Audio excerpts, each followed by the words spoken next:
Hello everyone and welcome back. So today we have Dr. Ankita with us and we will be discussing about the therapeutic red cell exchange. So there are numerous indications where we use red cell exchange and there are various categories under which under the ASPA categories which these indications fall into. So we'll be discussing on a case-based scenario as to how the red cell exchange is done, how the calculations are done for the FCR, for the calculation of the volume of red cell exchange, and then we will be discussing a few frequently asked questions at the end. So over to Dr. Ankita. Thank you. So today we'll talk about therapeutic red cell exchange procedure. The therapeutic red cell exchange procedure is type of a apheresis procedure which is aimed at removing and replacing the deformed RBCs of the patient with those obtained from the healthy donors. It helps to bring rapid relief in painful crisis and during emergency conditions in such patients. So today we'll be discussing about a case of a 4-year-old female. She was a known case of sickle cell disease, diagnosed at 6 months of age. The patient had received PRC transfusions in her native country. She presented with a history of vaso-occlusive crisis and acute chest syndrome. The patient was planned for an autologous stem cell collection. Her pre-procedure HbS levels were 62.3%. Therefore, a red cell exchange was planned in view of a sickling crisis. Now, in order to calculate the volume which is to be exchanged, we'll first calculate the total blood volume. Now, TBV or the total blood volume is the product of weight of the patient into their blood volume in ml per kg. So, since this is a pediatric patient, we have kept the blood volume as around 75 ml per kg and patient's weight is 17 kg. So, this gives us the total blood volume as 1275 ml. Now, calculating the packed cell volume, which is calculated as the product of total blood volume into the hematocrit. The hematocrit we can see from the adjoining report, which is around 26.3%. So this gives us the packed cell volume as around 336 ml. Now, in one session of red cell exchange, we exchange close to 2 packed cell volume. So here, the 2 packed cell volume will give us an approximate exchange volume of around 670 ml. Now we have to calculate the targeted FCR value. FCR stands for the fraction of red cell remaining post the completion of red cell exchange procedure. It can be calculated as the targeted HbS percentage divided by the current HbS percentage. The targeted HbS value we have kept at 20 and the current HbS value we can see from the adjoining report of HPLC as 62.3%. This gives us the targeted FCR value of around 32%. Alternatively, we can also calculate the exchange volume using the RBC exchange calculation application from Spectra Optia. Here, we need to enter the demographic details of the patient along with the hematocrit report and the targeted FCR value, which will give us the exchange volume. So our patient here is a female, height is 106 centimeter, weight 17 kg. The total blood volume comes out to be 1275 ml. The patient's current hematocrit is 26% and the targeted hematocrit was kept at 30%. The targeted FCR was kept at 30%, which gives us the exchange volume of around 702 ml, which is roughly equivalent to around 3 units of packed red cells. So now we'll arrange the 3 units of packed red cells and proceed with the procedure. So we'll now select the procedure. So we press the icon of select procedure. And we can see the variety of procedures such as therapeutic plasma exchange, mononuclear cell collection, continuous mononuclear cell collection, and red blood cell exchange. So for this, we'll select the RBC protocol and press the confirm icon. Once confirmed, it will now show the software is getting loaded. Next, we'll check for the requirement of the RBC exchange procedure. That is the exchange set and the standard filler. So we'll check the exchange set. It is orange color coded. We are using Spectra Optia system. We'll check for the expiry date of the kit, the reference code, which is 10220, and the lot number. Next, we'll check for the standard filler. So we'll gently open the centrifuge door and we can see the filler. It is a standard filler. The other filler is an ideal type of a filler. So once we have confirmed for the filler, we'll gently close the centrifuge door, press confirm. And now we'll go to the next step, which is of preparing the tubing set. We'll now press the icon of prepare tubing set and see the steps. The first step is to remove the coils and the bags. Second is to snap in the cassette and hang the bags. The third step is to insert the channel, and the last is to close the centrifuge door. So now we'll check the kit's reference code and expiry and unbox it. After unboxing, we'll first check the tubing set for any visible occlusion or kink. After checking, we'll now carefully remove the tubing sets from the case. Next, we'll remove the waste bag. So this waste bag is where the discarded plasma or the RBCs will go. And after unboxing it, we'll hang it on the hanger. The usual capacity of this bag is around 6 liters.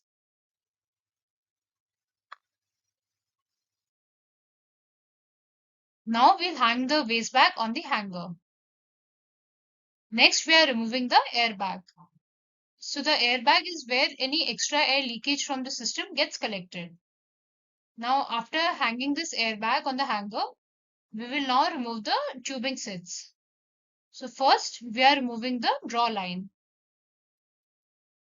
So this draw line, as we can see, it has a red colored manual clamp and a red colored roller clamp. The tube is a combination of 3 individual tubing sets. There is a green colored tube for normal saline, an orange colored tube for the anticoagulant, and a transparent tube through which the blood from the patient's body enters into the machine. Now, as soon as it enters the machine, it mixes with the anticoagulant present in the orange colored tubing set to prevent any clumping or clotting in the extracorporeal circuit. Now we will hang the tube on the hanger. Next, we are removing the return tubing set. Now this return tubing set, it is also a combination of 2 tubes. As we can see here, it has a blue color manual clamp and a blue colored roller clamp. There is a transparent tube through which the blood or plasma is returned to the patient, and there is a green colored normal saline tubing set. Now we'll hang this tube on the hanger. Next, we'll remove the other two tubing sets. This is an orange colored anticoagulant tubing set and a green colored tube for normal saline. Then we'll remove the replacement tubes. They are 2 in number. They are transparent and have a white colored manual clamp. Next, we'll remove the cassette and place it on the sensory board of the machine. While placing, we must check that no part of the tubing sets gets under it, otherwise it will give us an alarm. Once placed, we move it sideways to see it is properly fixed, and it will give us a click sound.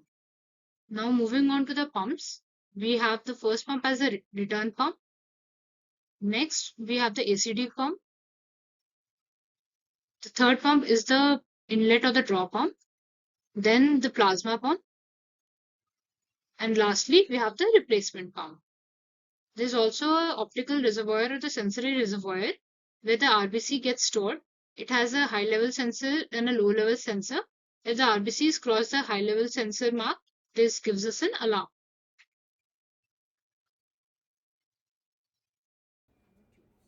Now we'll see the centrifuge belt. It has 4 lines, a red colored RBC line, a yellow colored plasma line, there's a collection line and a draw line. Through the draw line, the blood from the patient's body enters into the system and into the centrifuge belt. Now we'll open the centrifuge door by gently pressing onto the button. Once open, we can see our standard filler. So now coming to the centrifuge, this is a C-shaped arm of the centrifuge, which is made up of an alloy. Next, we'll see the filler latch and the loading port. So this is the filler latch of the centrifuge through which the centrifuge belt will pass through. Once it's passed, this blocking pin will pop out, indicating that it's firmly secured.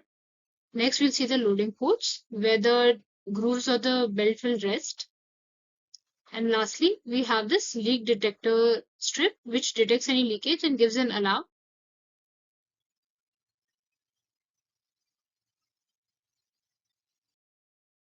Now we'll place the centrifuge belt inside the centrifuge groove.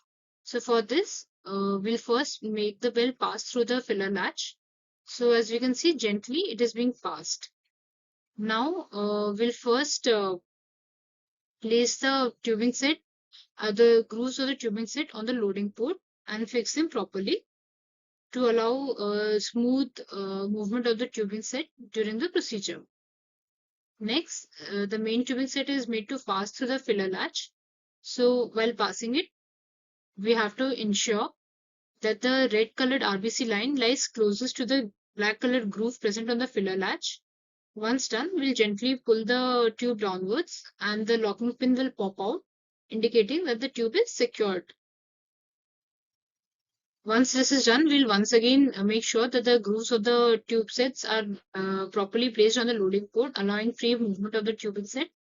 Then we'll gently uncoil our centrifuge belt and place it inside the centrifuge groove or the provided chamber. Now, while placing the bell, we have to be very thorough and very gentle at the same time because the belt must be secured properly. In no part of the belt should come out of its groove because it can result in accidental breakage or cut in the belt as the centrifuge moves at a very high speed. And if there's any kind of a cut, it will result in spillage of the blood content, raising an alarm in the system. So after placing the belt, we check it twice, thrice to ensure no part of the belt is out. Now we'll gently close the door of the centrifuge. While closing, again check that it is not getting obstructed by the tubing set. Once done, we'll press the icon of load as shown on the screen. Now the cassette will get lowered. So as the cassette is getting lowered, again please check that no part of the tubing set is getting under its way. Otherwise, it will raise an alarm.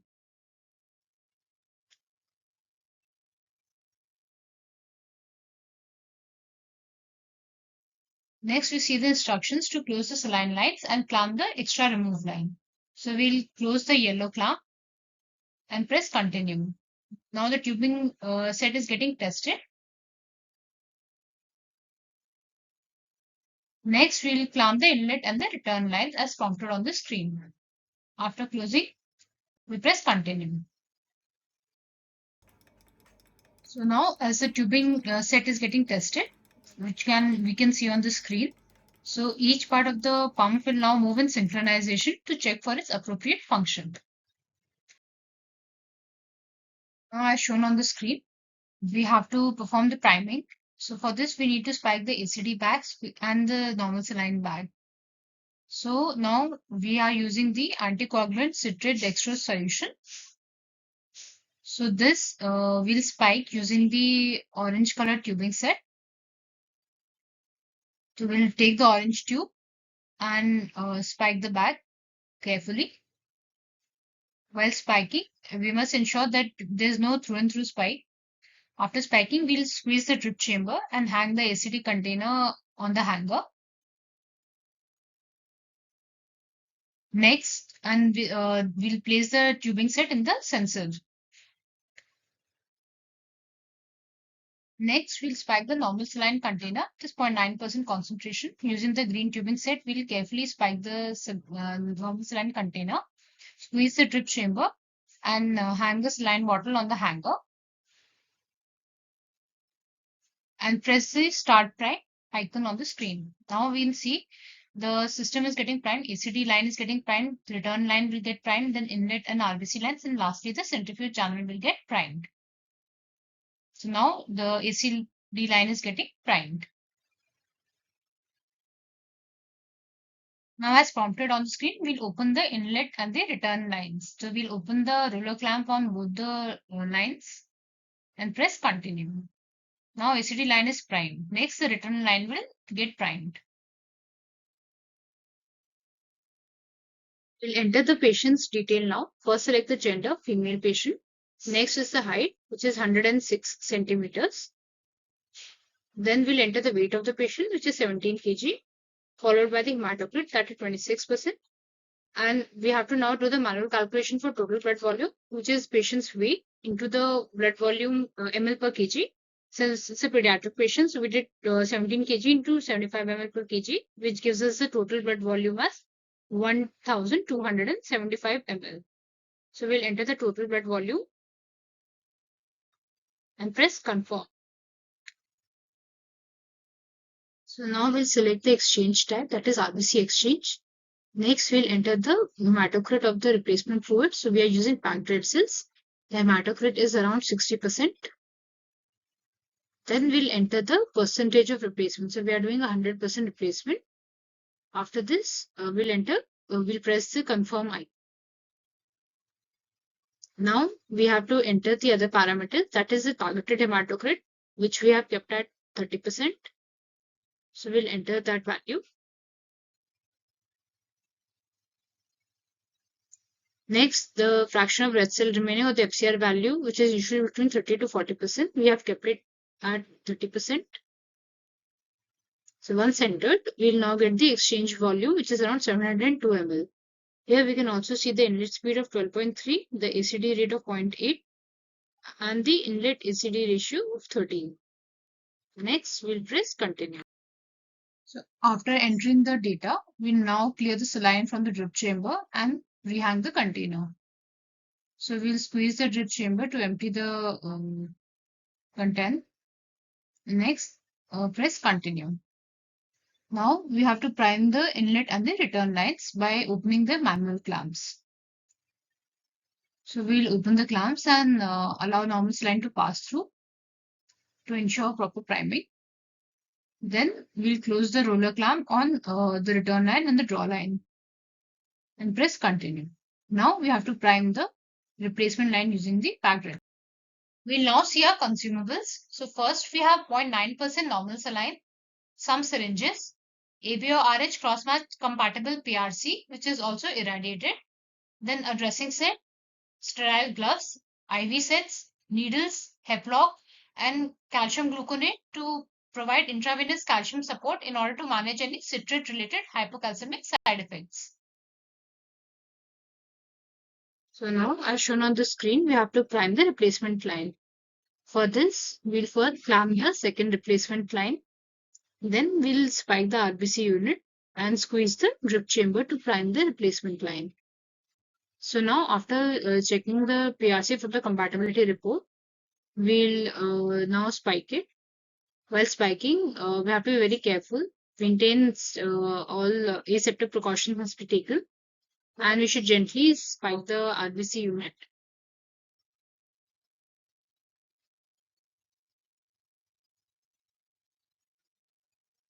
Once spiked, we'll now hang it on the hanger and we'll press the drip chamber.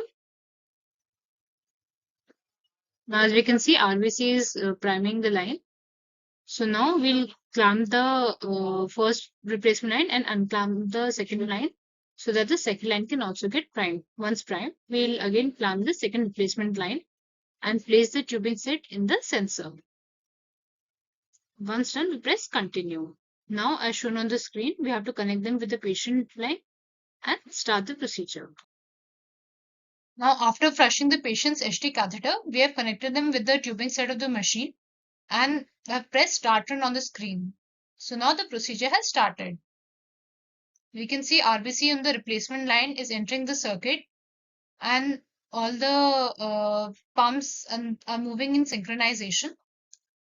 Then we can also see here the pressure is being maintained, the ACD infusion rate and the inlet ACD ratio. Also, the saline which was used in the initial part of priming is now being diverted to the waste bag of the machine, and we can see the command of diverting prime saline on the screen. So now, as we can see, the procedure has begun and RBC is being exchanged. So 8 minutes have passed through the procedure. Now, next we can see the ACD infusion rate, that is 0.2. So which indicates that 0.2 ml of ACD is entering into the patient's body every minute. Then the inlet ACD ratio is kept at 13, which indicates that for every 13 drops of blood, 1 drop of ACD is being mixed. And since this is a pediatric patient with sickle cell, so the flow rate is also very less. Usually we keep it around 20 to 30 for pediatric patients. But in this case, it was automatically taken up by the system as 12.3 ml per minute. And around 14 ml of packed vessels has been replaced. And the columns here indicating of the pressure. So a green icon indicates the pressure is appropriate and the procedure is going on smoothly. as we can see, we are now nearing the end of our procedure. We have exchanged around 767 ml of RBC, which is slightly more than what we had targeted. Also, the ACD infusion rate is 1.2 now. Inlet ratio is maintained at 13. And the procedure is nearly completed. We can see that we discarded the exchanged RBCs in the waste bag and the replacement RBC, which is almost about to finish.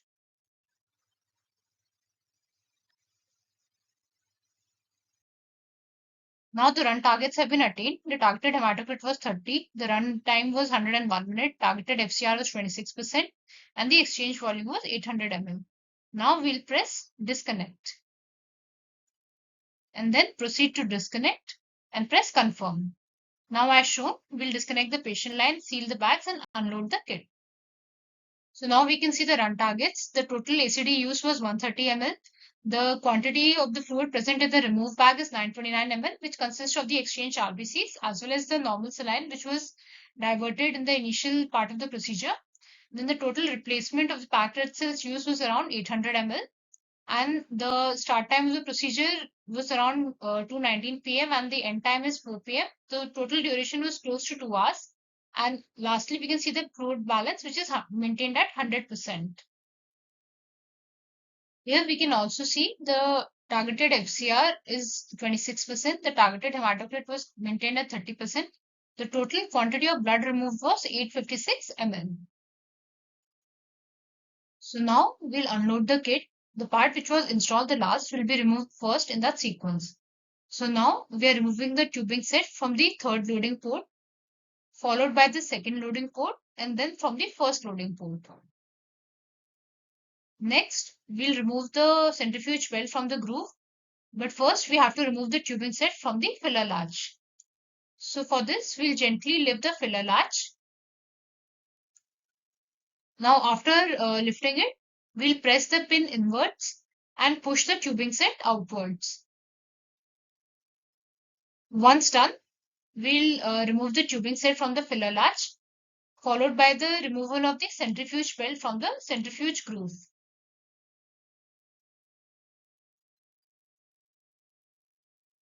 After removing the belt from the groove, we'll now remove it from the filler latch. And once done, we'll gently close the centrifuge door and discard the kit in the appropriate yellow waste bag. So yeah, so coming to the discussion part, my first question to you, Ankita, would be if you can just explain us what are the conditions or the indications wherein you perform the red cell exchanges. Thank you for your question, Dr. Soma. So the clinical indications to perform red cell exchange include sickle cell disease, mismatched blood transfusions, severe intraerythrocytic parasitic infections such as malaria, babesiosis, then cases of drug overdose to perform envenomation to manage poisoning cases, then cases with hereditary hemochromatosis and severe erythrocytosis. So then, could you also specify what kind of blood products you use or what are the specifications of the red cell which you use for the red cell exchange? So coming to the next question, the PRC unit used for red cell exchange, they must be ABO-RH matched or compatible with that of the patient blood group. In case the patient has any red cell antibody, then the unit used must be negative for the corresponding antigens. All the PRC unit must be tested free for all the transfusion-transmitted infectious disease markers. They must be HBs negative, preferably leukoreduced, and around 7 to 10 days old. And lastly, the PRC unit must be irradiated in case we are using them for any transplant patient. Can you also compare and contrast the automated versus the manual red cell exchange procedures? Cell exchange can be performed both by manual method or automated method. Manual method involves sequential phlebotomy sessions followed by isovolumic replacement using the healthy donor RBCs. However, this is a time-taking procedure and it's also very uncomfortable for the patient. Whereas in automated methods, the red cell exchange is performed using an apheresis equipment where we can exchange greater volume of blood in lesser period of time. And it also helps in bringing rapid relief in painful crisis. At the same time, it also brings about a greater decrease in HBS level and the associated viscosity. Thank you, Dr. Ankita, and thank you everyone for a patient listening. If you have any queries or doubts, please drop them in the comment sections below. Thank you.